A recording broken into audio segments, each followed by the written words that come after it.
Jadi saya balik lagi.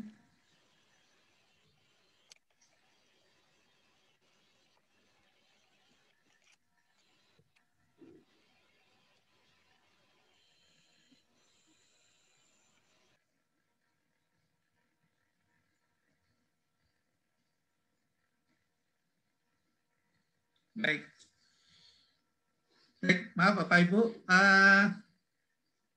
Oh ya, nanti kalau sekiranya Bapak Ibu ada yang ingin menanggapi atau bertanya, tapi nanti batas waktunya agak terbatas, boleh juga ya, boleh Bapak Ibu silakan kalau misalnya ada sesuatu yang ingin ditanyakan karena itu mungkin kalau kita lewati bisa lupa.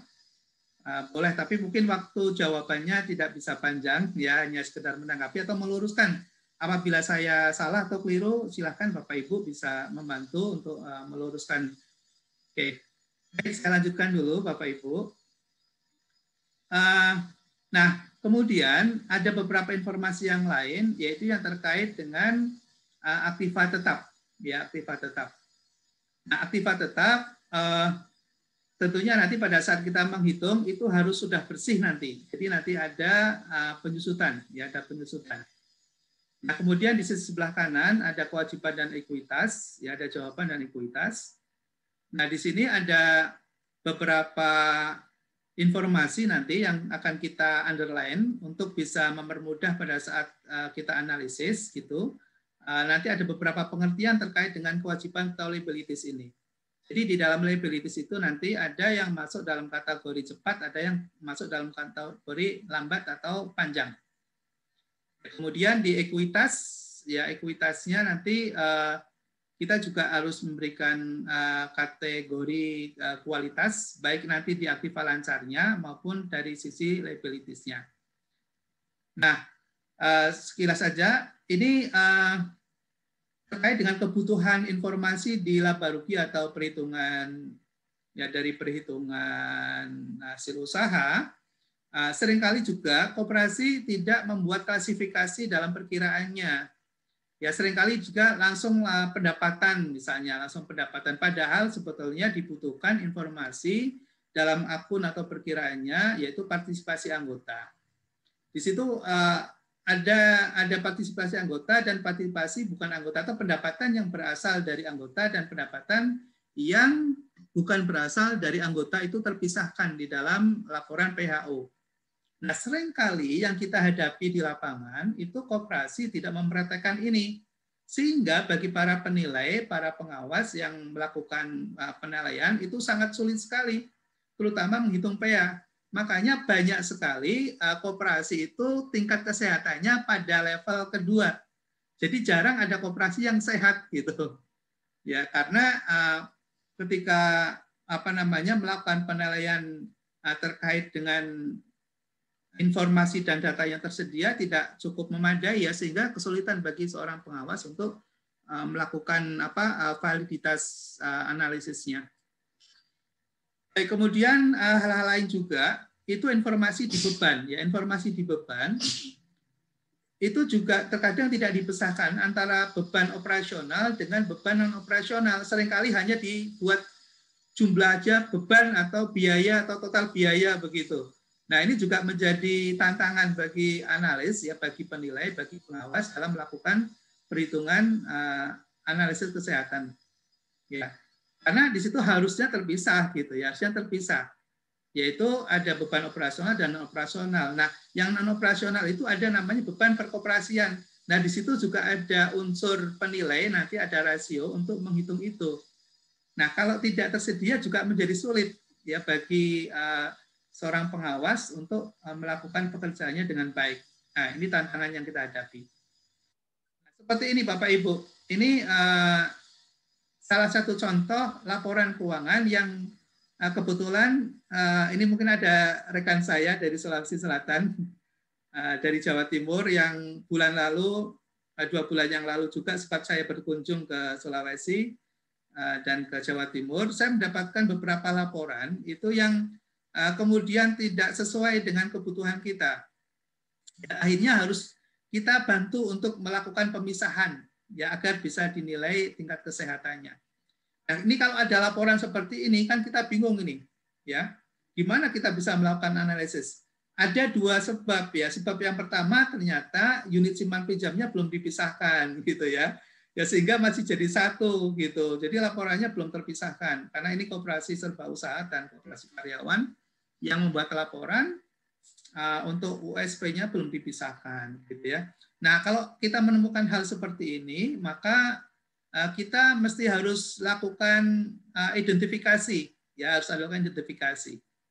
Nah, identifikasi yang kita lakukan merujuk kepada PSAK 27 tadi minimal itu, maka kita klasifikasikan sesuai dengan kebutuhan kita, yaitu kas harus ada, kita pisahkan, kas di bank, kemudian pinjaman pembiayaan ya kita pisahkan, kemudian kalau ada pencadangan risiko kita pisahkan, untuk risiko pinjaman tentunya bukan risiko secara keseluruhan, kemudian aset, tanah, gedung, kendaraan, peralatan, dan sebagainya, ini harus kita pisahkan. Nah, gimana cara memisahkannya? Teknik memisahkannya, ya teknik memisahkannya kita buat seperti ini, Bapak Ibu sekalian, ini yang kita lakukan kemarin.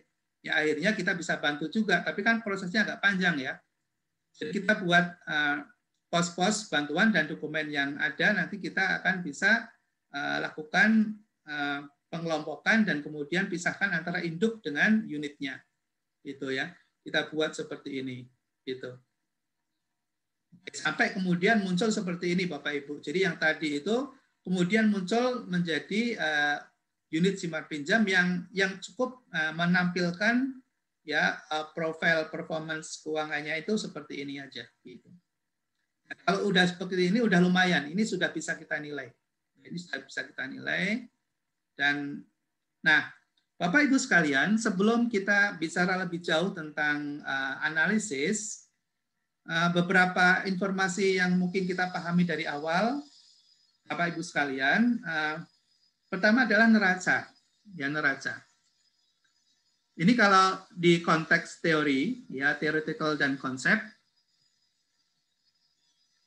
Neraca ini kan merupakan laporan yang menunjukkan posisi keuangan suatu perusahaan atau koperasi dalam periode tertentu, gitu ya.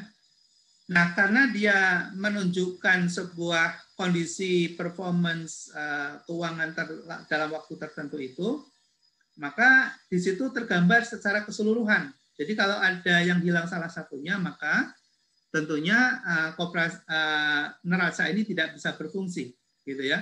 Jadi harus menunjukkan aset di situ, kemudian menunjukkan liabilities atau kewajiban, dan menunjukkan adanya modal atau equity. Ya, jadi kalau salah satunya hilang unsurnya, maka neraca menjadi tidak bisa lagi kita sebut sebagai sebuah balance sheet. Gitu.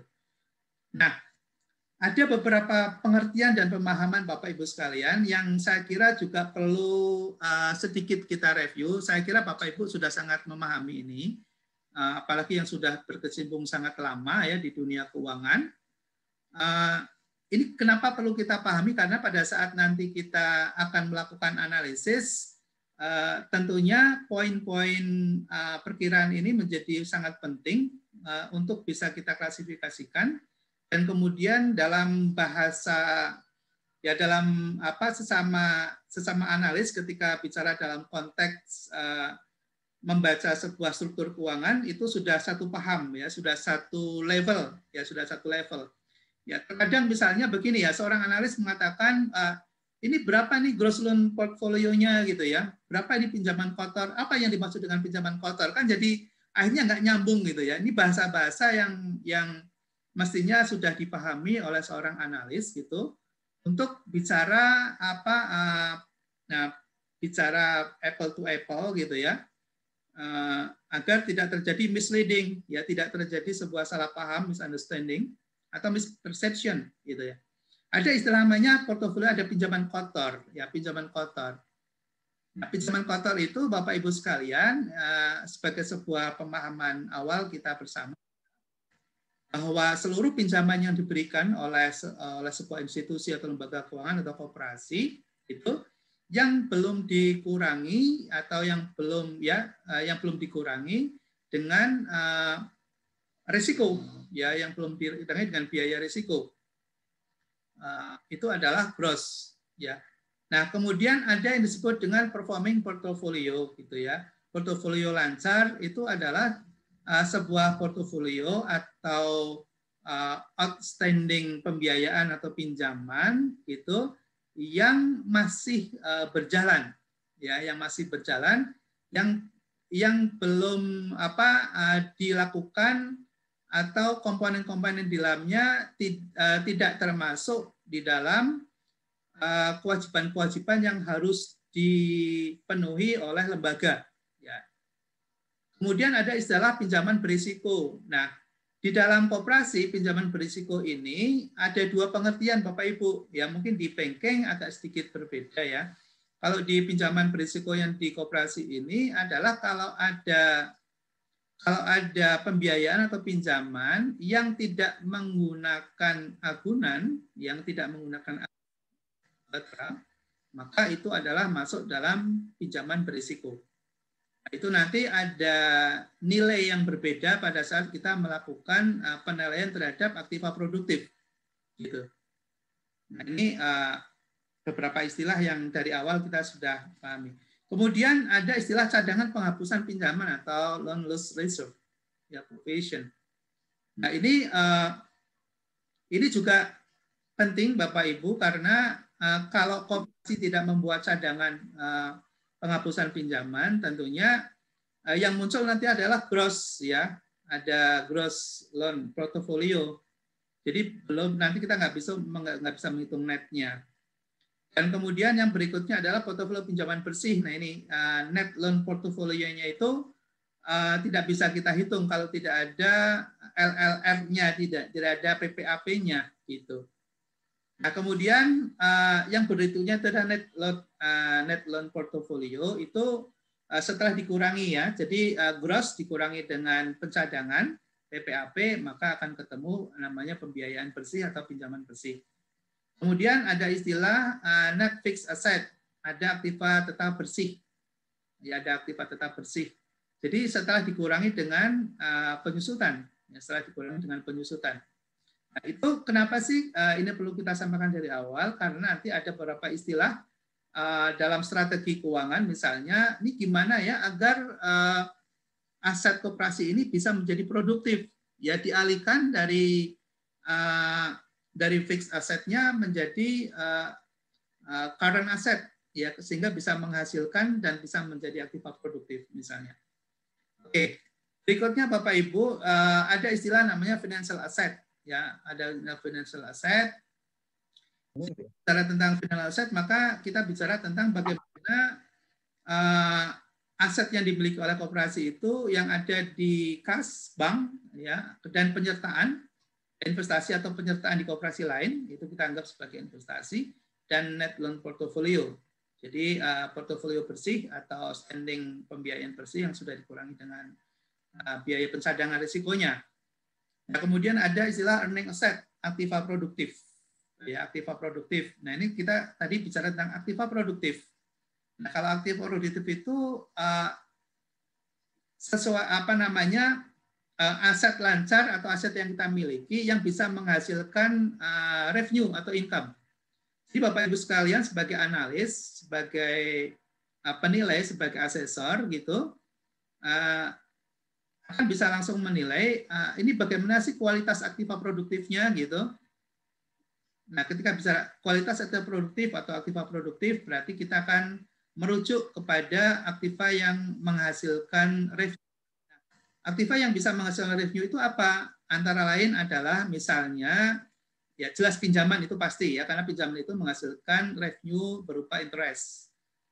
Nah, kemudian penyertaan pada koperasi lain itu juga menghasilkan revenue. Nah, bisa juga yang kita tempatkan di bank, itu juga aktiva produktif juga, gitu ya. Nah, tinggal ketika kita bicara kualitas aktiva produktif, biasanya itu mengacu kepada pembiayaan atau pinjaman, mengacunya ke situ. Ya. Nah, kemudian ada deposit atau simpanan, itu ada di sisi liabilities tentunya, di sisi kewajiban. Ya. Nah, kemudian ada istilah kewajiban pendanaan. Kewajiban pendanaan itu adalah pasifa, ya sisi kewajiban gitu, yang kita himpun dari anggota, melalui simpanan sukarela. Simpanan sukarela itu simpanan yang sewaktu-waktu bisa diambil, dan simpanan berjangka.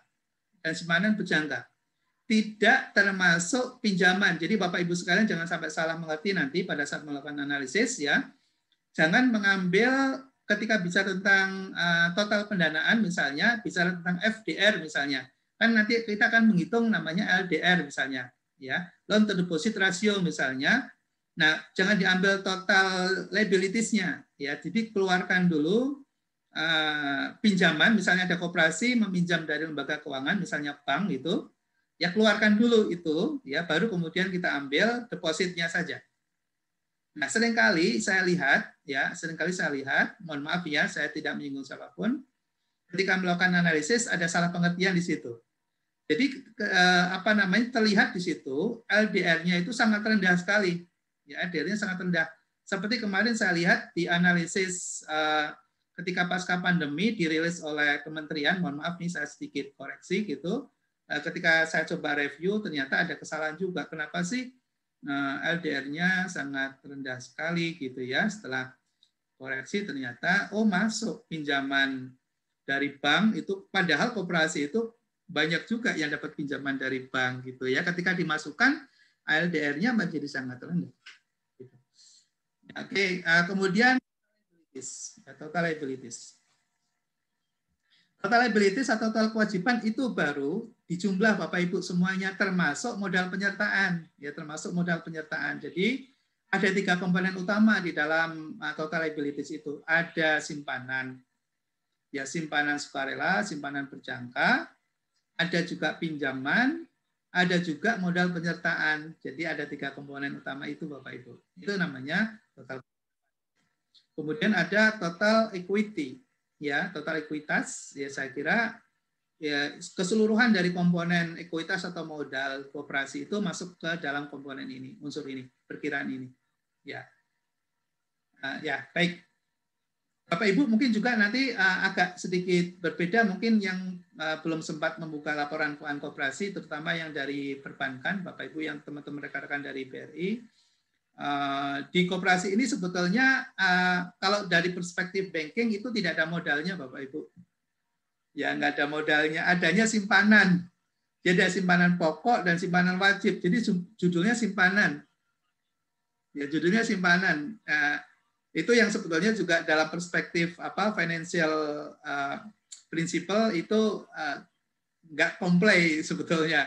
Karena simpanan itu kan sifatnya mobile, nggak permanen. Padahal liquidity itu kan permanen. Ya ini kadang-kadang diskusi di koperasi ya. Ini Bapak Ibu sebagai senior analis ya, pengawas gitu ya, kadang cukup saya kira sangat memahami ini, dan nanti kalau ada diskusi lain bisa agak mulai bisa memberikan kontribusi pemikiran untuk ke depan ya, untuk ke depan. Makanya di kredit union misalnya itu tidak ada simpanan pokok, simpanan wajib. Adanya saham. Di kredit union, di CU itu adanya saham. Ya. Oke. At least anyway, lanjut dulu. Nah, sekarang kita sudah mulai masuk ke pemeriksaan kinerja keuangan. Ya. Jadi tadi adalah dasar-dasar memahami tentang laporan keuangan dan perkiraan. Nah, kemudian kita sudah mulai pada aspek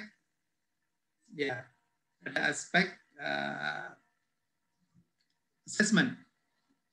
Oke.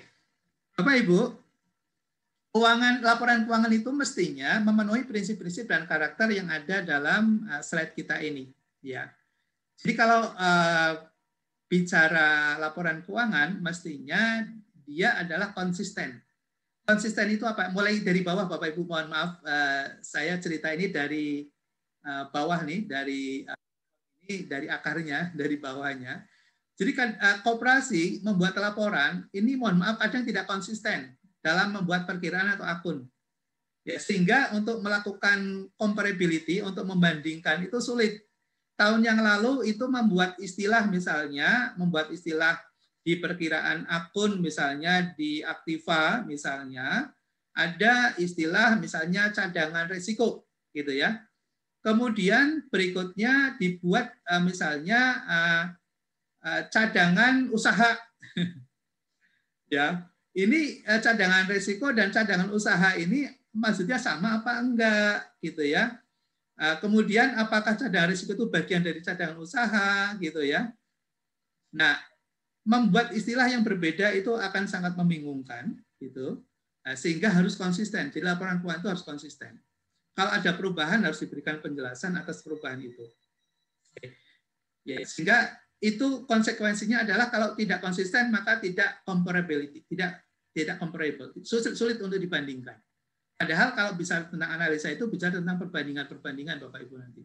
Bicara tentang perbandingan.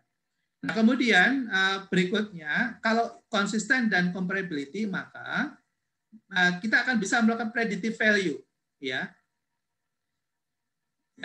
Kita akan bisa melakukan sebuah memprediksi, ya, bisa lakukan prediksi, dan kita bisa lakukan feedback, ya, kita bisa feedback. Kalau dia konsisten, comparable, maka kita bisa lakukan feedback, kemudian timeline-nya jelas, gitu ya. Jadi kalau membuat laporan keuangan itu harus jelas kapan periodenya, kapan gitu. Kemudian entitasnya juga harus tercantum dengan jelas, jangan berubah-ubah, gitu. Ya. Kemudian variability, jadi bisa diverifikasi, ya bisa diverifikasi. Misalnya ada laporan bank, misalnya bank jumlahnya 100. Nah, ketika ditanya bank apa ini, disimpan di bank apa? Disimpan di bank BRI kah? Atau di bank Mandiri kah? Gitu ya. Nah, itu harus bisa dijawab. Oh, ini di bank BRI misalnya. Gitu. Oh, ini sebagian ada di BNI. Gitu. Berapa yang di BNI? Nah, itu namanya verifikasi. Gitu ya. Makanya laporan yang bagus adalah ada catatan atas laporan keuangan. Nah, Bapak Ibu, mohon maaf nih bagi calon asesor yang background-nya adalah banking, jangan kaget nanti Bapak Ibu. Ya ketika melakukan assess terhadap manajer koperasi misalnya, atau ke pengurus atau pengelola koperasi misalnya, ditanya tentang hal ini langsung bisa nangkap.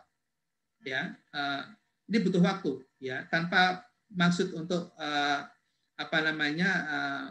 bukan merendahkan sama sekali gitu ya, tapi nanti kenyataan di lapangan akan menghadapi hal seperti itu. Gitu ya. Kemudian ada representation factual. Jadi merepresentasikan ya dari aktivitas dan kegiatan bisnis yang sebenarnya gitu. Jadi kalau misalnya ada laporan jumlah akun perkiraan pinjaman misalnya, pinjaman yang diberikan ya, dari pinjaman yang diberikan itu mencerminkan dari bisnis yang sebenarnya. Jadi representasi dari bisnis yang dilakukan. Artinya kalau dia memberikan laporan yang benar itu maksudnya tadi ada 3 komponen utama. Misalnya ketika bicara aktiva produktif, itu mencerminkan dari gross loan portofolionya, juga mencerminkan adanya loss reserve-nya, gitu ya. Ada cadangan untuk kerugian atas penyisian aktiva produktifnya, gitu. Dan ada menunjukkan net loan portofolionya, gitu. Jadi mencerminkan itu yang benar. Gitu ya. Jadi kalau ada laporan tidak mencerminkan itu, berarti laporannya belum baik. Gitu. Dan neutrality, maksudnya bisa dipahami oleh semua orang ketika membaca dan melihat laporan keuangan itu netral, gitu ya, tidak ada kepentingan apapun dan antara satu dengan yang lain ketika melihat itu sama, ya kacamatanya sama. Kemudian relevance dan reliable, ya itu dari kedua cerita tadi itu bagian dari relevansi dan reliabilitas. Nah, kemudian berikutnya adalah kalau itu dilakukan dengan baik dan benar, Bapak Ibu, maka kita bisa menggunakan itu sebagai sebuah data yang valid, yang akurat dalam sebuah pengambilan keputusan. Nah, pengambilan keputusan kalau secara internal adalah manfaatnya bagi manajemen itu sendiri, ya, bagi pengurus dan pengelola koperasi dengan benar. Karena laporan keuangan itu bisa menjadi alat sinyal penunjuk yang baik, pedoman yang baik, acuan yang baik dalam sebuah proses pengambilan keputusan manajemen. Jadi kalau datanya valid, datanya akurat, maka akan sangat membantu para penggunanya untuk mengambil keputusan dengan benar. Ya misalnya katakanlah ini aktiva produktifnya misalnya kok cukup rendah dibandingkan dengan fixed asset misalnya. Jadi koperasi itu misalnya beli aset terus gitu ya. Sementara di aktiva produktifnya semakin kecil gitu. maka tentunya bagi seorang analis akan langsung bisa memberikan advice dan bisa langsung menilai ini salah ini dalam mengambil sebuah kebijakan. Pengurus ini salah arah nih, ya, tidak on the track, ya, tidak on the track. Kenapa? Karena dia beli aset-aset tetap yang tidak menghasilkan, ya, yang tidak menghasilkan revenue bagi koperasi, gitu. Nah, seperti itu misalnya, ya. Jadi kalau informasi laporan keuangannya itu benar, maka akan bisa menjadi guidance dalam mengambil sebuah keputusan bisnis maupun bagi seorang pengawas atau seorang penilai atau asesor, maka apa yang nanti akan dilakukan judgment, treatment, ya maupun assessment itu benar. Nah, kemudian kalau itu bisa on the track, katakanlah asumsinya adalah oke, ya, semuanya oke, maka understandability-nya bagus. Jadi pemahaman stakeholder terhadap entitas tadi itu benar. Ya, misalnya begini, pengawas menilai sebuah laporan keuangan atau kesehatan di suatu koperasi, mengatakan ini sehat, misalnya ini sehat, ya memang sehat betulan gitu, ya, bukan sehat-sehatan gitu. Ini case yang terjadi tanpa saya bermaksud untuk menyebutkan. Kemarin kan kita ada studi, ya, ada studi likuiditas koperasi. Ya, Sulawesi Selatan. Ya, mohon maaf nih bagi yang dari Sulawesi Selatan. Saya mendapati beberapa koperasi, karena lebih dari satu koperasi itu penkesnya sehat. Ya, penkesnya sehat gitu. Nah, ketika saya minta laporan keuangan, kemudian saya coba bantu untuk melakukan pemeriksaan gitu. Oh, ternyata laporan keuangannya aja udah salah. Laporan keuangannya sudah salah. Pasti hasilnya ketika dilakukan analisis juga salah. Garbage in, garbage out. Masuknya sampah, keluarnya sampah. Jadi rekomendasi misalnya kita mengatakan ini sehat gitu, ya. Ini koperasinya sehat, hati-hati loh Bapak Ibu. Kalau kita nggak memahami laporan keuangan dengan baik, maka rekomendasi kita itu bisa menjadi sampah. Makanya mohon maaf juga beberapa case terjadi. Perbankan ketika menerima hasil penilaian kesehatan dari dinas koperasi, dia senyum-senyum. Dia senyum-senyum, gitu ya. Saya nggak perlu menjelaskan senyum-senyumnya itu bagaimana, gitu. Ya. Nah, saya kira itu tantangan yang harus kita benahi bersama, gitu. Ya, bahwa kualitas laporan keuangannya harus bagus dan cara proses penilaiannya juga harus benar. Itu tantangannya. Makanya kenapa dalam pertemuan yang pertama ini saya stressing, ya, kami stressing ke ini karena ini menjadi fundamental kita. Kalau bicara tentang penilaian, bicara tentang analisis dan sebagainya, kalau ini tidak benar, ya, ini salah, maka menjadi garbage output kita.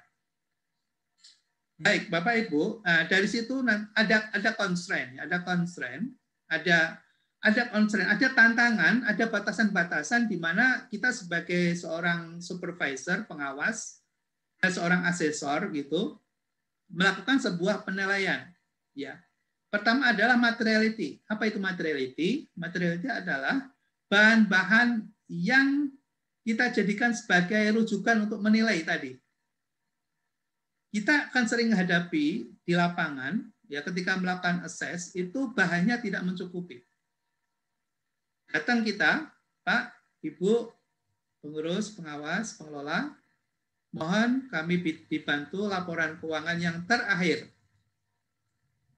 Laporan keuangan yang terakhir. Yang terakhir mestinya kalau sekarang kita assess di 2020, terakhir itu tahun berapa Bapak Ibu?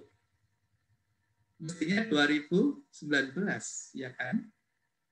Tapi bisa jadi yang diberikan ke kita 2018. Jadi 2019-nya itu belum selesai. Alasannya apa nih kok nggak ada laporan keuangan? Kan kemarin pandemi, Bu, Pak. Jadi kami tidak ada RAT. Nah, jadi membuat laporan keuangan itu hanya sekedar RAT gitu. Ya, kemudian belum lagi bicara tentang kualitas laporan keuangan. Ketersediaan aja, sufficiency aja itu menjadi kendala kita. Itu di lapangan. Materiality itu menjadi sebuah constraint.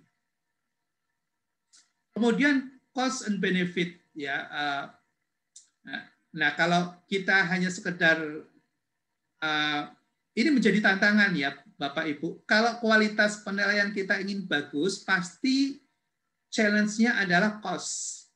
Waktunya agak panjang. Bayangkan Bapak Ibu ketika saya membantu mengakses karena ini ada studi likuiditas dari USAID gitu. Mengakses, ternyata laporan keuangannya tidak sufficient tadi yang saya cerita Bapak Ibu itu, ya. Tidak sufficient, tidak terpenuhi. Akhirnya apa? Kita harus membuat ulang, ya, rewrite, menulis kembali laporan keuangannya. Itu kan takes time. Waktunya, biayanya jadi mahal. Jadi cost-nya jadi mahal. Itu constraint-nya. Nah, tapi tentunya ada di situ benefit. Ya, tentunya itu seperti trade off lah, ya, trade off. Jadi kalau ingin kualitas laporan kita bagus, ya konsekuensi trade off-nya adalah cost-nya, gitu ya, cost-nya. Nanti manfaatnya juga akan menjadi maksimal pastinya, gitu. Nah, kemudian terakhir adalah decision makers.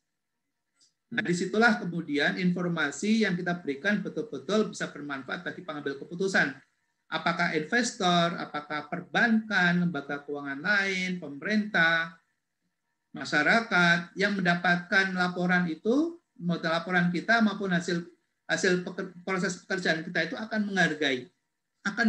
Makanya kalau boleh saya menyampaikan, baik bagi Bapak Ibu pengawas yang melakukan penilaian kesehatan, hati-hati gitu ya, prudent, hati-hati karena itu adalah perwajahan dari koperasi yang kita nilai yang akan dirilis dan dipublish ke masyarakat dan nanti akan menjadi bagian dari proses pengambilan keputusan mereka. Kalau kita salah melakukan assessment penilaian dan kemudian itu berdampak tidak baik, maka itu adalah bagian dosa kita Bapak Ibu. Bagian dari dosa kita. Misalnya begini, mohon maaf nih. Ini mengatakan sehat, ya. Seperti kasus kemarin lah, saya nggak perlu cerita. Ya, koperasi mana, tapi kalau ingin tahu nanti boleh WA saya. Japri aja, gitu. Itu dinilai sehat Bapak Ibu. 3 bulan kemudian bankrupt, koperasinya bangkrut. Bangkrut dan kemudian tidak bisa menyelesaikan kewajiban, gitu. Dan akhirnya menjadi problem jangka panjang, dan kemudian muncul banyak gugatan. Ini hasilnya bagus, sehat nih, kami udah investasi ini. Ya udah nanam modal, akhirnya jadi polemik. Dan kemudian penilainya juga menjadi saksi. Akan jadi capek. Kemarin saya dikeluhkan dari teman pengawas, aduh Pak Bagio, pusing saya jadi pengawas. Dipanggil berkali-kali oleh pengadilan jadi saksi. Ya, saya bilang, aduh, memang ada banyak hal yang harus dilakukan. Tapi minimal kita nggak akan bahas yang lain, tapi minimal dari cara kerja kita ini membantu kita minimal memitigasi risiko yang nanti melekat pada kita, gitu. Ya, sebagai pengawas atau asesor penilai. Baik, Bapak Ibu sekalian, ini prasyarat pemeriksaan. Jadi pada saat kita mau memeriksa gitu. Pertama Bapak Ibu, kita harus sedikit paham ya tentang PSAK atau SAK etap. Jadi kita tidak cukup waktu atau tidak mau mempelajari secara agak lebih mendalam, nanti kita akan menghadapi problem terkait dengan problem solving nanti di lapangan. Kemudian yang kedua, kebijakan akuntansi.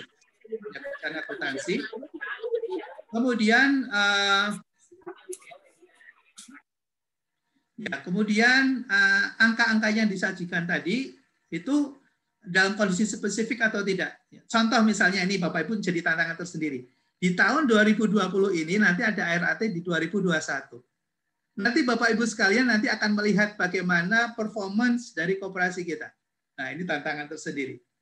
Kalau nanti di dalam penilaian kesehatannya itu masih generik ya dengan menggunakan pedoman yang tidak ada perubahan, maka bisa jadi koperasi tidak ada yang sehat. Ini Bapak Ibu, saya sudah memberikan sinyal dan saya sempat menyampaikan ke kementerian. Kalau di perbankan itu kan ada sudah keluar ya PSAK 71 untuk membantu perbankan dan lembaga keuangan lain dalam melakukan penilaian terhadap kualitas aktiva produktifnya, terutama di pinjaman atau kredit, kualitas kreditnya. Itu diakomodir dengan PSAK 71 itu, Bapak Ibu, ya. Nah, ini koperasi tidak ada kebijakan apa-apa, diam saja.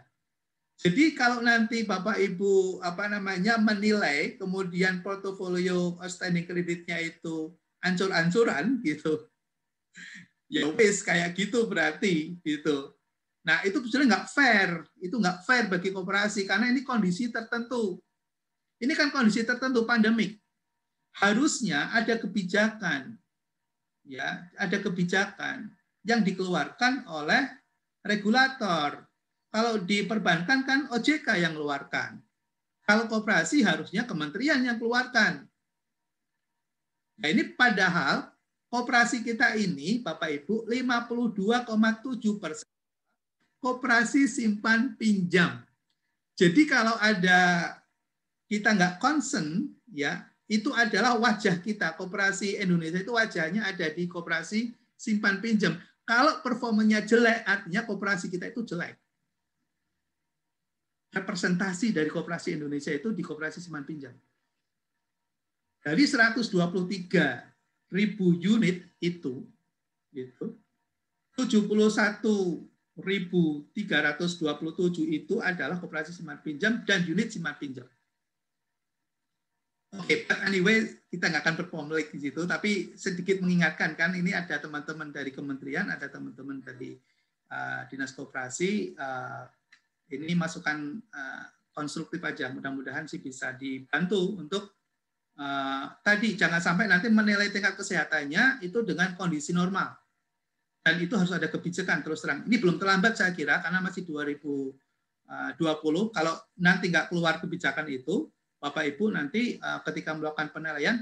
Jadi kemarin kami di dana USAID itu untuk melakukan assessment terhadap 2 provinsi di Jawa Timur dan di di Sulawesi Selatan. Nah, Bapak Ibu sudah bisa menerka kondisi koperasi kita gitu. Nah, itu kalau tidak ada kebijakan dalam melakukan penilaian dan laporan akuntansi koperasinya, ini berisiko performance koperasi kita langsung ini.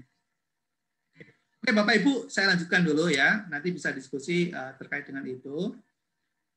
Nah, kemudian membandingkan antara koperasi gitu ya, harus memperhitungkan jenis dan kesetaraan entitasnya. Oke. Nah, kemudian Bapak Ibu sekalian, dari laporan keuangan itu Bapak Ibu, atau dari kegiatan penilaian yang kita lakukan itu dampaknya apa Bapak Ibu? Dampaknya adalah investasi, kegiatan investasi. Jadi kalau nanti kita menilai di 2021 koperasi kita itu misalnya majority adalah jelek performanya, maka kita sudah berkontribusi terhadap penjelekan secara massal terhadap koperasi. Itu berisiko banget. Artinya apa? Bank nanti tidak akan mau kasih kredit atau pinjaman ke koperasi. Karena apa? Tingkat kesehatannya nggak bagus. Gitu kan? Atau dari donor, dari USAID atau dari World Bank, atau nanti dari AFC misalnya yang ingin masuk, minta laporan tingkat kesehatannya, loh kok jelek semua? Berisiko. Ya. Nah kemudian apalagi yang lain? Financing, pembiayaan. Ya, pembiayaan. Ya, kemudian operating, ya kebijakan operasional. Nah, anyway, itu dampak dari sebuah penilaian yang nanti kita akan lakukan. Gitu. Nah, kemudian analisis laporan keuangan. Sekarang sudah mulai masuk ke teknis, Bapak Ibu. Masuk ke teknis. Jadi nanti dari laporan keuangan yang kita sudah buat itu, kita bisa menggunakan beberapa metode dan untuk metode analisa kita bisa gunakan banyak teknik, ya banyak teknik. Oke. Nah, teknik itu tentunya Bapak Ibu nanti disesuaikan dengan ya Dari yang paling level mudah adalah forecasting. Ya, forecasting, kemudian diagnosis dan evaluation. Jadi sebetulnya PENKES itu adalah posisi tertinggi loh Bapak Ibu. Evaluasi atau assess. Sebelum itu Bapak Ibu harus bisa mendiagnosis. Sebelum itu Bapak Ibu harus forecast, bisa memforecast. Dan sebelum itu Bapak Ibu harus paham dulu. Jadi tahapannya paham dulu, ini adalah proses dari yang kita lakukan, adalah memahami dulu. Ya. Kemudian setelah itu bisa memforecast, kemudian mendiagnosis, baru kemudian melakukan evaluation atau assessment. Itu tahapannya begitu. Jadi kalau ada seorang pengawas langsung melakukan penilaian kesehatan tanpa dibekali dengan pemahaman, wah riskan banget itu, ya, risiko sekali, ya karena apa? Dampaknya tadi loh, kepada investasi, kepada financing, dan dampak yang ketiga adalah terhadap financial performance. Ya, kita bisa zolim itu kalau kita salah. Oke, but anyway, lanjutkan dulu. Nah, teknik analytical, kita bisa menggunakan analisis vertikal, horizontal, dan rasio. Oke. Nah, lagi-lagi Bapak Ibu, ya kita ada sedikit kelemahan juga sekalian kita biar agak mulai membuka diri juga. Analisis yang dilakukan di kesehatan koperasi itu hanya satu loh Bu, Bapak Ibu. Yang dua-duanya nggak dipakai. Makanya saya ngeritisin itu. Ya. Yang dipakai itu hanya analisis rasio saja. Vertikalnya nggak digunakan, horizontalnya nggak digunakan. Ya. Sehingga ibarat kita melihat sebuah benda yang dimensinya ada 3 dimensi, yang bisa kita beginikan, begitu. Itu koperasi lihatnya dari gini toh, satu arah aja. Tidak bisa melihat sini, tidak bisa melihat sini, nggak bisa melihat sini. Itu saya pernah kritisi begitu. Oke, itu bahasa saya, mohon maaf. Nah, teknik analisis ini nanti Bapak Ibu, kalau sebetulnya yang benar itu, ya, itu bisa kita gunakan tadi comparing trend tadi ya, trend, kemudian kita gunakan persentase per komponen. Ya, jadi masing-masing perkiraan itu bisa kita analisis. Kemudian kita bisa analisis sumber dan penggunaan kasnya, kemudian analisis rasio, analisis kredit atau pinjamannya, kemudian analisis laba kotor yang diperoleh, analisis kualitas laba itu bisa kita analisis juga. Ya. Jadi kalau mau serius mendalami tentang sebagai analis gitu, jadi kita harus kuasai itu. Ya, kita harus kuasai itu. Tapi karena kita kebutuhannya dibatasi dengan regulasi atau aturan, maka kita ciutkan. Ya, kita ciutkan, kita perkecil. Kemudian kita batasi pada ini dulu, ya, permodalan dulu. Kemudian yang kedua kualitas aktiva produktif. Ya. Kemudian yang ketiga efisiensi. Yang keempat likuiditas. Dan yang kelima adalah kemandirian dan pertumbuhan. Jadi kita batasi. Oke. Jadi yang tadi harusnya kita tahu. Tapi suatu saat mudah-mudahan kita bisa bertemu, kita bahas lebih dalam. Sehingga kita bisa melakukan analisis betul-betul sebagai seorang analis keuangan. Ya. Sementara gitu dulu, kita batasi dulu. Ya, kita batasi dulu. Nah, analisis tren dan sebagainya, saya kira nanti kita bisa, ya nggak perlu kita ini perdalam karena kebutuhan kita untuk mengantarkan ke analisis kesehatan, ya, ke penilaian kesehatan. Jadi di penilaian kesehatan itu ada 4 rasio penting yang nanti kita akan pelajari dan kita akan nilai, yaitu rasio likuiditas, rasio ekuitas, biaya operasi dan profitabilitas. Ini. Oke. Nah, kembali lagi Bapak Ibu sekalian, ini contoh yang tadi sudah kita buatkan, salah satu koperasi yang tadinya itu sempat tidak sempat kurang teratur dalam struktur keuangannya, kemudian kita sudah bantu buatkan dan kemudian baru kita bisa lakukan penilaian. Oke. Nah, rasio-rasio saya kira Bapak Ibu sudah sangat paham ya. Jadi nggak perlu kita ini lagi gitu ya, karena rasio itu kan rumusnya sudah ada dan kemudian kita hanya mengambil saja laporan perkiraan atau laporan yang tersaji itu ke dalam rasio-rasio yang sudah tersedia. Jadi saya kira Bapak Ibu sudah sudah biasa melakukan ini, ya, sudah bisa melakukan ini. Tapi kalau ingin latihan, Bapak Ibu sekalian, saya sudah kirim pelatihan ini sebetulnya biar kita sama kalau mau berlatih. Jadi di dalam pelatihan berbasis kompetisi Bapak Ibu itu ada 3. Yang pertama adalah knowledge, yang kedua adalah skill, dan yang ketiga adalah attitudes. Nah, di dalam penilaian kami di dalam Diklat online sudah kita sediakan. Jadi nanti Bapak Ibu bisa menilai diri sendiri, ada self assessment. Kira-kira pengetahuan dan pemahaman saya terhadap topik ini itu berapa persen? Itu nanti bisa dicoba Bapak Ibu. Nah, nanti bisa dicoba, nanti bisa dijawab pertanyaan-pertanyaan nanti di dalam elemen UK penyajian analisa kinerja keuangan koperasi. Baik, ini hanya kita tampilkan aja secara sepintas ya Bapak Ibu. Contoh ini misalnya likuiditas. Likuiditas itu alat likuid dibanding dengan pinjaman yang diterima. Ya, likuiditas. Kemudian yang lain adalah, ini ada beberapa istilah yang kita ambil dari istilah umum ya. Nanti kalau istilah yang khusus untuk koperasi, ini masih umum nih. Ini untuk latihan saja, untuk latihan. Jadi tidak terkait dengan rasio yang kita gunakan di dalam Penkes. Ini belum, ini masih umum. Nah, misalnya likuiditas itu bisa juga dengan melihat total pinjaman yang diberikan dibagi dengan total kewajiban. Itu bisa juga. Bisa juga melihat likuiditas dari sisi total pinjaman yang diberikan dibandingkan dengan total aktiva.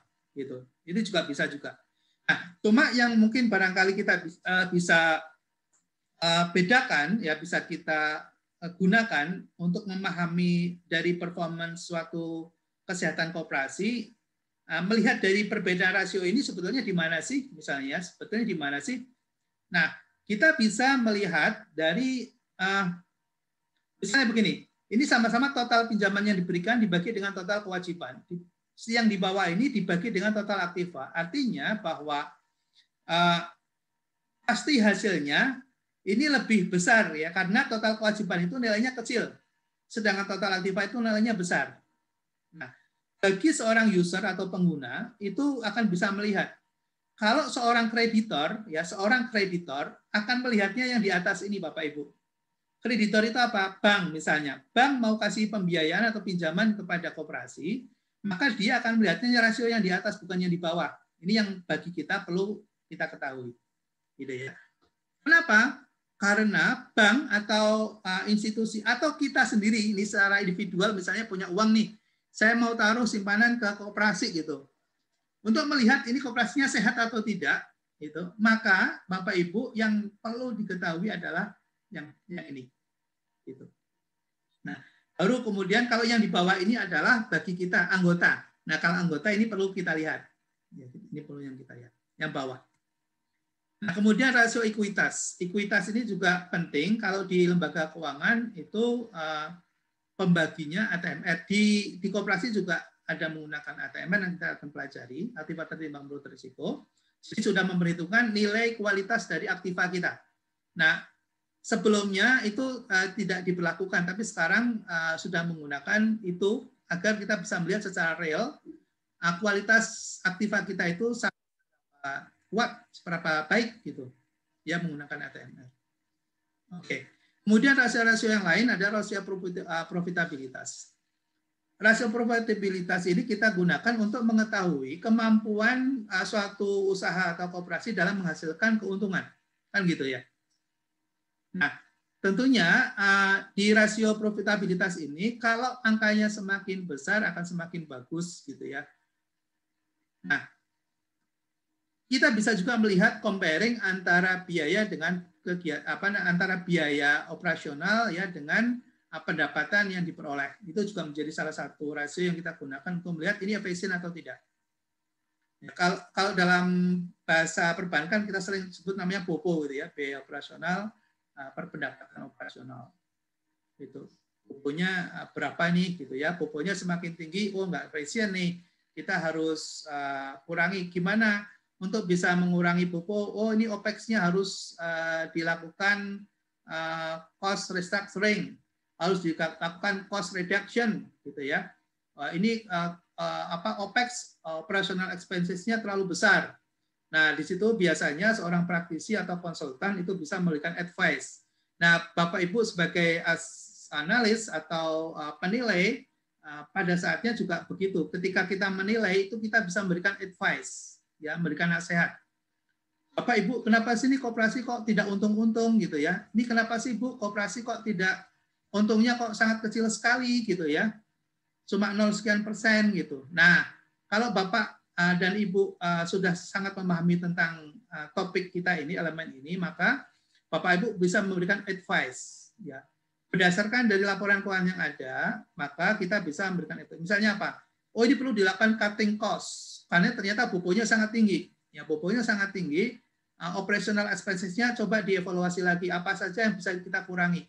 Gitu ya. Nah, ini kemarin dalam kondisi pandemik misalnya, itu kan saya hasil riset kami di USAID itu semuanya rugi. Ya, semua koperasi rugi, nggak ada yang untung. Nggak ada yang untung Bapak Ibu. Ini informasi. Nanti di hari Minggu ini, pekan ini, minggu besok ini, kita ada kooperatif Outlook 2024. Bapak Ibu kalau mau ikut berkenan silakan bisa bergabung ya di kooperatif Outlook. Ada report nanti yang kita bisa sampaikan dan mudah-mudahan berguna. Ya, mudah-mudahan berguna. Baik, Bapak Ibu, saya lanjutkan. Nah, ini rasio profitabilitas. Nah, Bapak Ibu sekalian, ini ada instrumen untuk Penkes yang kita buat dalam bentuk Excel, ya, dalam bentuk Excel. Jadi nanti Bapak Ibu tinggal masukkan saja gitu ke dalam komponen-komponen Excel, mudah gitu. Nanti kalau ada yang misalnya belum sesuai dengan perkiraan yang ada, itu kita sesuaikan dengan cara yang di atas tadi, gitu ya. Kemudian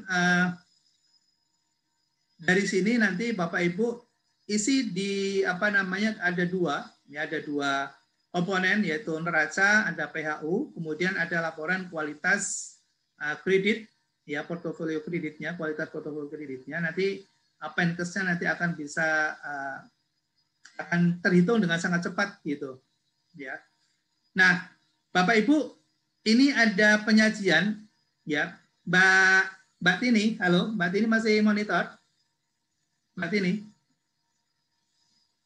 Mbak Tini ada? Sedang makankah? Sedang offline? Bu Tini nggak bisa masuk, tadi disconnect. Oh, ya. Apa harus saya ini ya, invite ya? Sebentar Pak, ini saya ada materi studi kasus yang mestinya dikirimkan ke Bapak Ibu untuk sedikit latihan.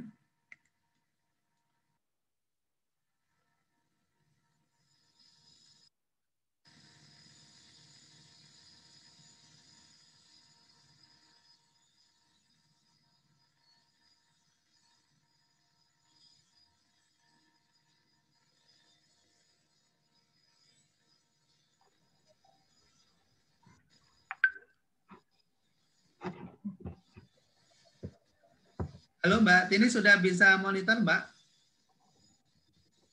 Bisa Pak. Sampun Pak, mohon maaf Pak.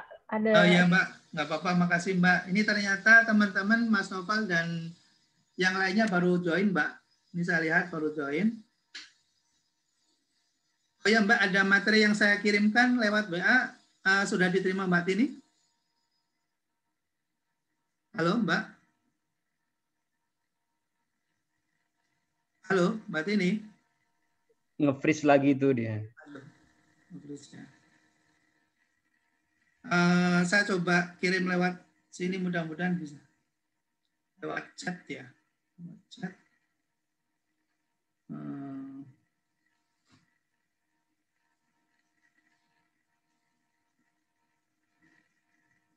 Oke, mohon sabar Bapak Ibu, saya mau kirim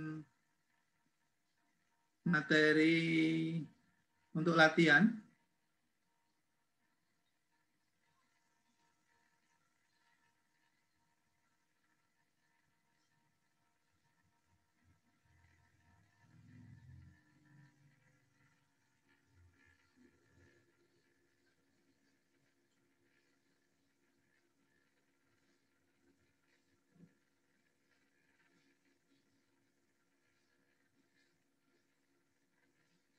Oke, ini sedang terkirim Bapak Ibu lewat chat. Mudah-mudahan sudah masuk studi kasus analisis kinerja. Sudah masuk Bapak Ibu, boleh lihat di chat.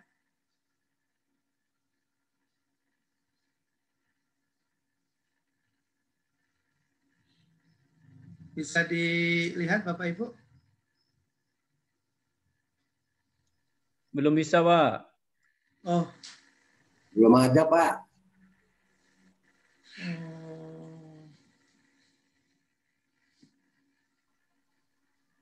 Oh, ada kesalahan. Saya kirim hanya satu orang ini ternyata ke Pak Burhanuddin. Awas jangan salah kirim file, Pak. Salah kirim ya ke Pak Burhanuddin ini yang masuk. Saya kirim ke everyone.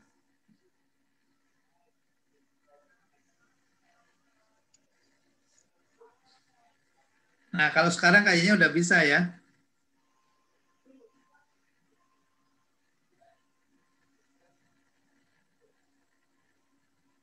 Sudah bisa, Pak. Ya, mohon Bapak Ibu silakan diunduh dulu. Diunduh dulu.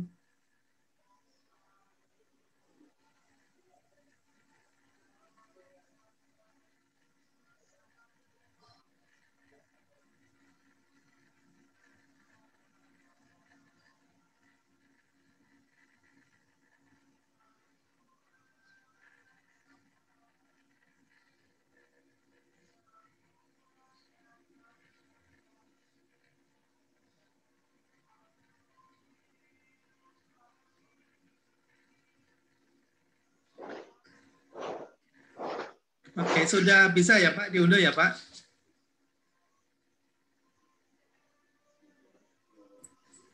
Sudah bisa, Pak.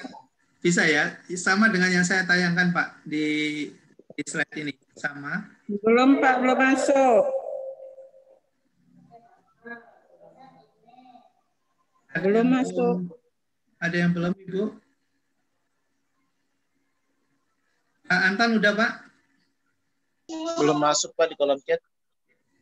Sudah. Belum masuk. Sudah bisa, Pak. Sudah Chat bisa. belum. Di chat belum nampak Pak, belum kelihatan. Oh ya, Mbak Tini mau Mbak Tini, halo? Mbak Tini. Di chat belum kelihatan. Mas Noval ada Mas Noval? Mas Noval saya buat co-host ya Mas Noval.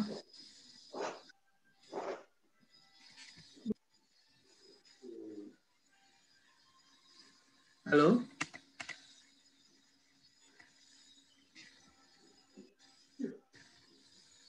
Aduh, saya kehilangan rekan nih. Ini nggak bisa masuk. Mas Noval, halo Mas Noval.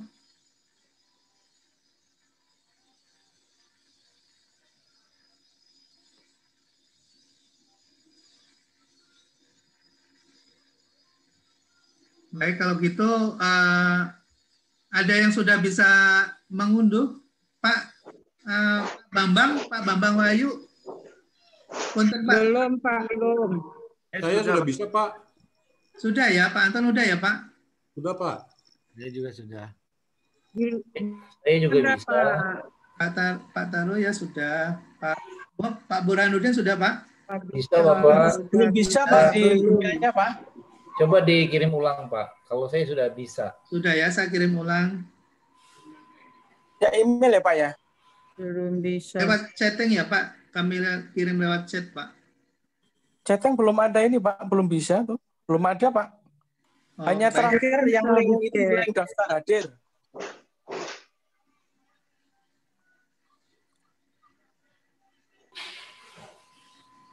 Coba saya kirim. Bahan dikirimnya pakai Gojek ya. Gosen ya. Pakai Gojek ya mungkin Pak. Linknya mungkin belum ke everyone kali Pak ya. Oh.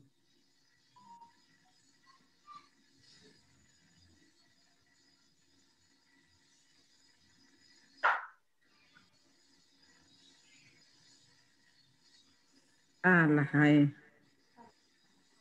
Bisa-bisa.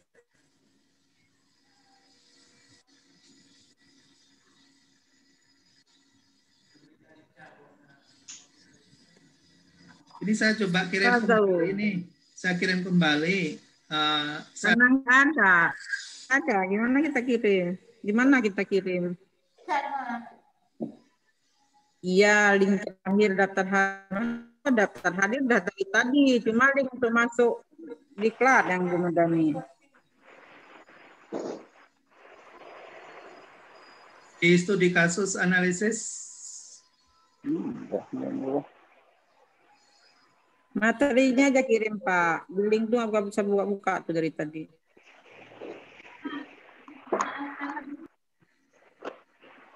Baik Bapak Ibu, bagi yang sudah, mohon dibantu Bu, Bapak, kita coba menganalisa dengan cepat, ya, menganalisa dengan cepat. Di Bapak Ibu ada info yang sangat jelas kelihatan ya di dalam neraca koperasi ini, ya, dalam neraca koperasi ini. Itu di sini ada sudah lengkap ya, ada aset, ada kewajiban, kemudian ada ekuitas. Ya, ada aset, ada kewajiban, ada ekuitas. Nah, pertanyaan sederhana Bapak Ibu, apa yang salah dengan neraca di atas? Silakan Bapak Ibu menanggapi.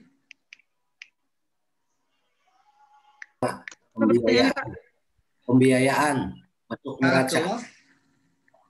Pembiayaan. Bukan harus dibayar. Pendapatan. Iya. Ini ada pertanyaan nih. Nggak balance, Pak. Nggak balance. Ya. Nggak balance, ya. Ya. Baik, Pak. Siapa tadi yang jawab, Pak? Pak Burhanuddin, ya? Manto, Pak. Pak Ismanto. Oh, Pak Ismanto. Terima kasih, Pak Ismanto. Kan sejatinya neraca harus balance atas sama bawah gitu kan. Ini nggak balance dia. Ya. Itu hal yang sederhana untuk melihat secara cepat. Kemarin paling lain di lapangan, Pak. Itu kami dapatkan di lapangan, Pak. Jadi apa namanya, kami melakukan analisis pemeriksaan gitu terhadap koperasi. Itu dapat pendeknya sehat loh, Pak. Pendeknya sehat, Pak. Itu real, pendeknya sehat. Nah, ketika saya belum periksa, Pak, lihat cuma itunya duluan. Apa? Ini laporan keuangannya di neracanya balance apa enggak? Itu aja dulu. Di situnya balance, Pak. Di itunya balance. Ditulisnya sama. Saya masukin lagi, Pak, ke dalam Excel. Sederhana aja, ke Excel. Jumlah semuanya ternyata timpang, Pak. Jadi ternyata itu si operasinya itu mengelabui, Pak. Jadi angka apa gitu ya. Bawahnya itu ditulis sama, balance gitu ya. Balance gitu. Itu actual, Pak. Ya, itu actual. Ya, hal-hal itu akan kita temukan nanti di lapangan. Kalau Bapak Ibu tidak cukup jeli dan tidak cukup memahami dan tidak ada waktu untuk melakukan itu, maka tadi kita khawatirkan nanti output pekerjaan kita itu menjadi garbage, Bapak Ibu. Oke, itu satu case yang saya share ke Bapak Ibu sekalian. Oke.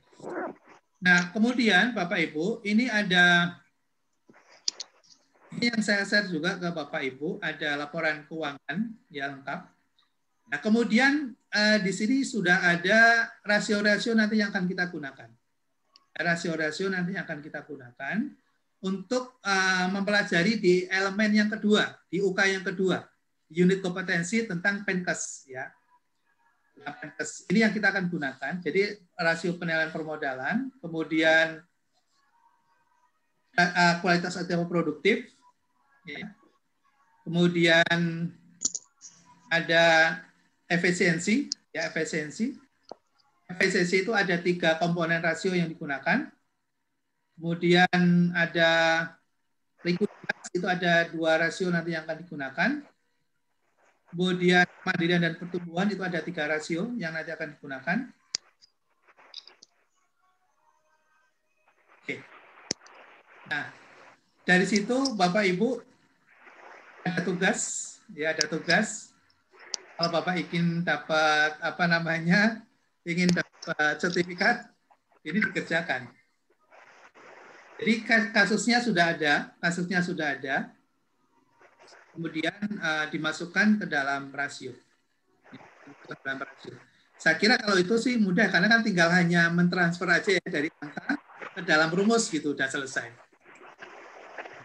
Nanti yang menjadi tantangan kita itu kalau ternyata laporan keuangannya itu tidak benar, itu yang jadi tantangan.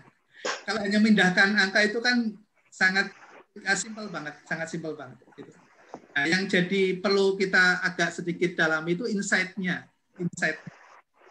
Kalau ada yang kelabui kita tahu, ada salah kita tahu. Itu yang penting.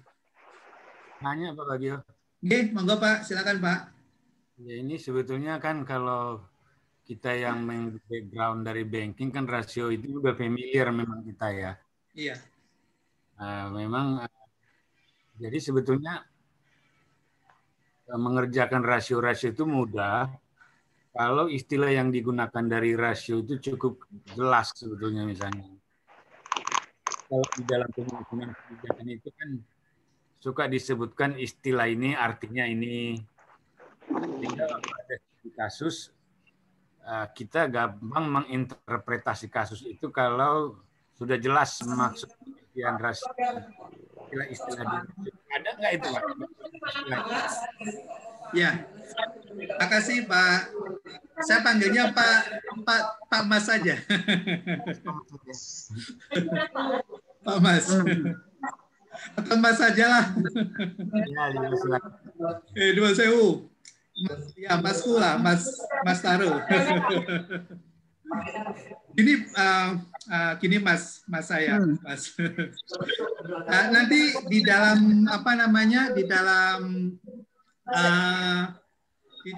modul kita Pak lengkap Pak, modul kita lengkap Pak. Jadi nanti modulnya nanti akan di-sharing pada saat Askom ya Pak, pada saat nanti di diklat Pak. Ya, itu ada satu buku Pak. Oh ya, buku-buku saya Pak, itu bisa diakses Pak. Nanti ada 10 buku untuk rujukan Pak. Jadi kebetulan tulisan saya sendiri semuanya. Jadi nanti bisa dengan Mbak ini, wah kayak iklan ini. Apa namanya? Mbak Tini nggak ada di sini ya. Kalau ada Mbak Tini bisa bantu nih. Apa ada grup Japung saya belum ya Pak, nanti intinya ada Pak yang Bapak nanti perlukan itu sudah ada di dalam modul dan diktat kita Pak. Nanti insya Allah kita sampaikan pada saat diklat. Ya, Pak. Mungkin ada yang lain Bapak Ibu, monggo silakan.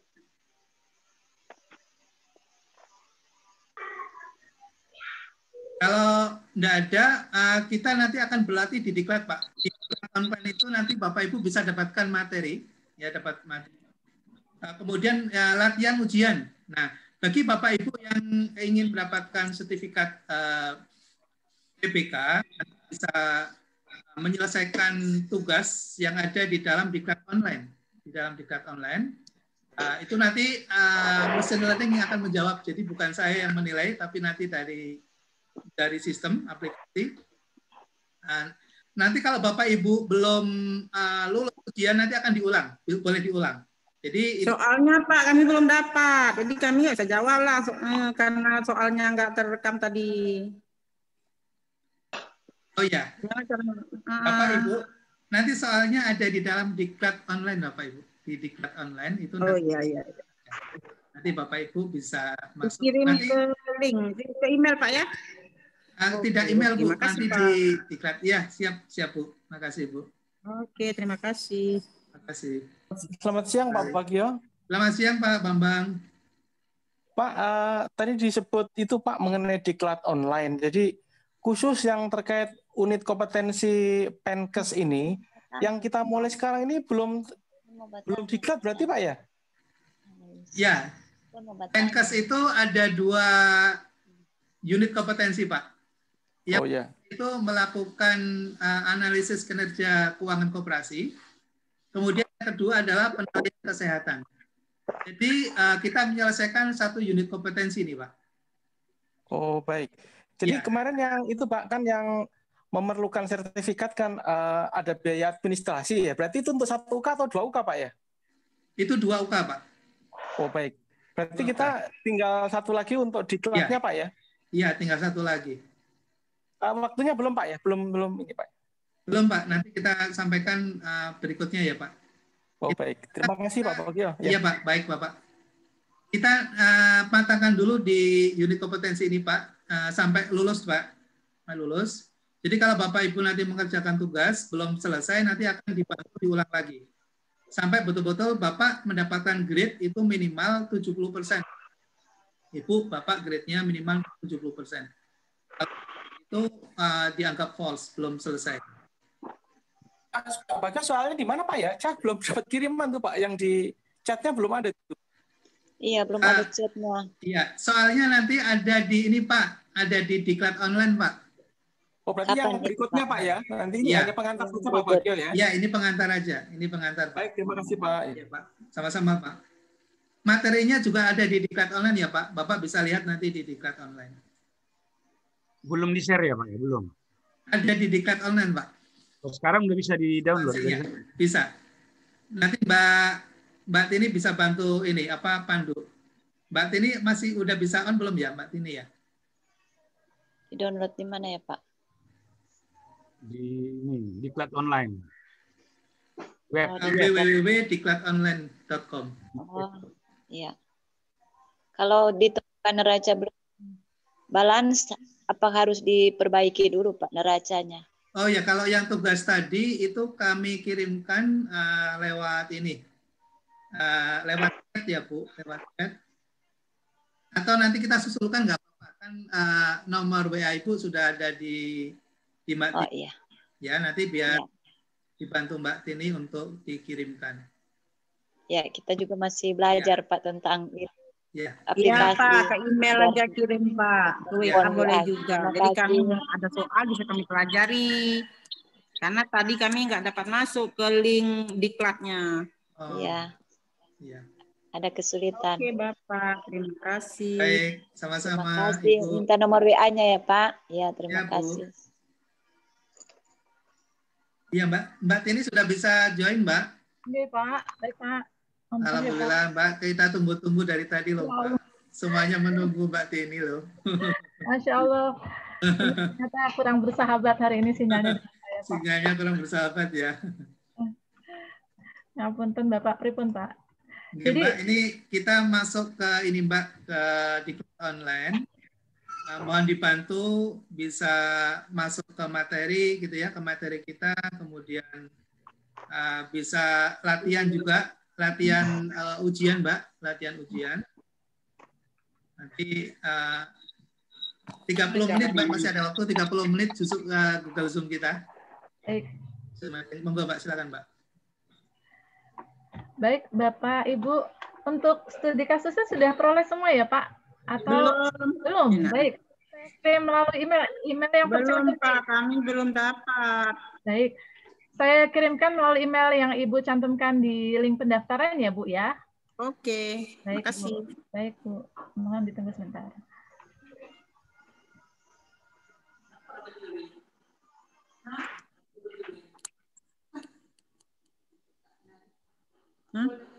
Nggak tahu. Allah Akbar, ya Allah, ya Allah. Makan laganya, hai, metua.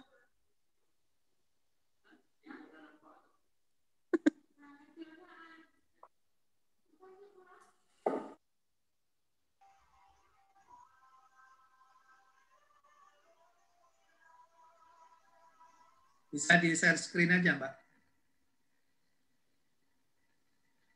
Masih mute, Mbak. Masih mute. Saya kirimkan email dahulu ya, Pak, agar oh ya boleh. Email ke peserta. Mohon ditunggu.